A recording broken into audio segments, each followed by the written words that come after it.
I was diagnosed with multiple breast cysts, both breasts yon nung 2005. At first, hindi ko naman alam na meron akong ganun eh.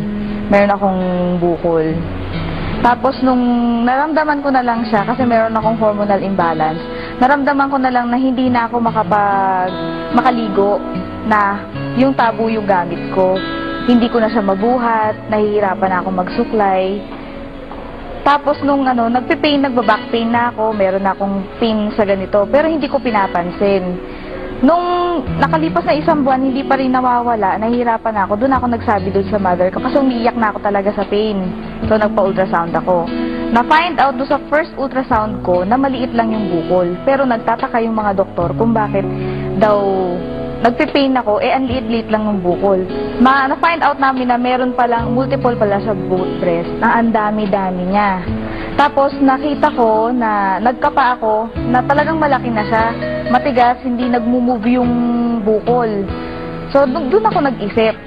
Tapos nakakapa ako ng 3 lymph nodes sa may kilikili ko.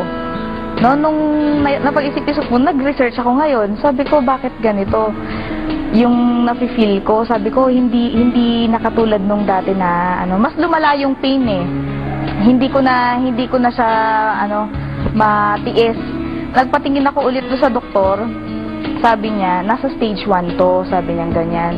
So, advice nila, ipabiopsy ko para malaman nila kung yung talagang bukol na yon, yun lang talaga siya, kung iisa lang talaga siya. Tapos yung mga ibang bukol sa kabila na breast ko, kung malignant na rin. Sabi ko, natatakot ako. Siyempre, nag-work din ako sa hospital before. Sabi ko, ayoko magpa-biopsy. Tapos may pinatingnan na naman ako another doctor. Sabi niya naman nga, stage 1 daw talaga yun. Kasi nakita na nila yung itsura. So, doon ako naniwala. Hindi na ako nagpa-undergo ng biopsy. Binigay na nila ako ng medication. Sabi ko, hindi ko na-feel na yung medication na binigay nila sa akin, nagtitake effect. Nagpunta ako sa herbalist. Binigyan niya ako ng mga products ng herbal. Tapos, nag-undergo ko ng 1 year na puro vegetarian diet lang. So, binago ko yung lifestyle ko. Nakaigi naman yun sa akin, pero hindi pa rin lumiliit yung bukol. Nag-isip ako ngayon, sabi ko, ano kayang pwede kong gawin para totally mawala na siya? Kasi ang advice nga sa akin, i-remove eh. Siyempre, dalaga ako.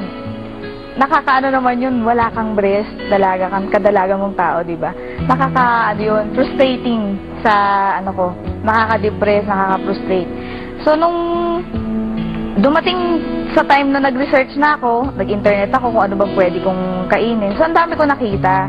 Nandun yung mga gulay, mga fruits, na ina-advise nga doon sa may mga breast cancer, na yun ang talagang dapat nakainin. So, sabi ko, hindi ko naman alam kung saan makakabili lahat nito. Yung broccoli, meron dito, di ba? Yung mga ibang fruits na nandoon sa internet, available dito, pero hindi lahat meron. Doon ako nag-isip, sabi ko, paano ko makakain to lahat? At saka, mahal-mahal niya. Until such time na dumating yung yung kapatid namin sa church, na binibigay nga nila sa akin to, yung Alive. Ini-introduce nila sa akin yung Alive.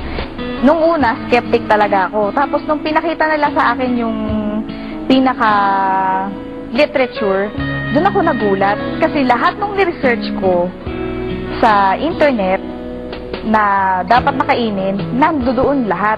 Eksaktong-eksakto. Kaya sabi ko, wow, sabi kong ganyan, grabe naman to, sabi kong ganyan. Kung gano'n, hindi na ako maghahanap ng kakainin ko, pwedeng ito na, sabi kong ganyan. Nung coffee pa lang yung pinasubok nila sa akin, talagang sobrang sumakit, no? Nag-take ako ng coffee, di ba yung coffee natin meron ngang Alive? Talagang sobrang sakit niya. Napakapit nga ako sa sa wall, tapos pinagtatawanan nila ako kasi nga, sabi ng ganyan, yan pa lang ang tinitake mo, nagpe-pain ka na. Sabi niya, ibig sabihin yan, reaction. Which is alam ko naman dahil hindi na bago sa akin yung herbal.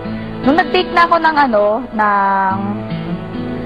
capsule, doon ko naramdaman na nakakaginhawa, nakakaigi. Hanggang sa nakapag 1 month ako, na gradual yung pag-inom ko, hindi naman bigla. Kasi doon sa isang capsule pa lang na-feel ko na na merong may reaction ako naramdaman. Pero hindi ko ihininto kasi naniniwala ako na makakatulong talaga sa akin ng malaki. Hanggang sa nag-isang buwan, nagsabi ako doon sa mama ko, sabi ko, maganda ma, sabi kong ganyan kasi nalilesen yung pain, pati yung back pain ko sa likod, nawawala, sabi kong ganyan. Tinuloy-tuloy ko hanggang sa nagpatingin ako, tapos kinapa ko siya ulit. Yung bukol, maliit na lang. For 2 months yun. Kasi nagdag na 9 capsules na ako eh. So, hanggang ngayon, continuous pa rin, tuloy-tuloy yung medication ko. Hindi ko tinitigilan yung Alive. So, ngayon, maliit na lang siya. Maliit na lang. Tuloy-tuloy pa rin yung medication ko para totally ma-resolve na yung bukol. Malaking-malaki po ang naitulong ng Alive.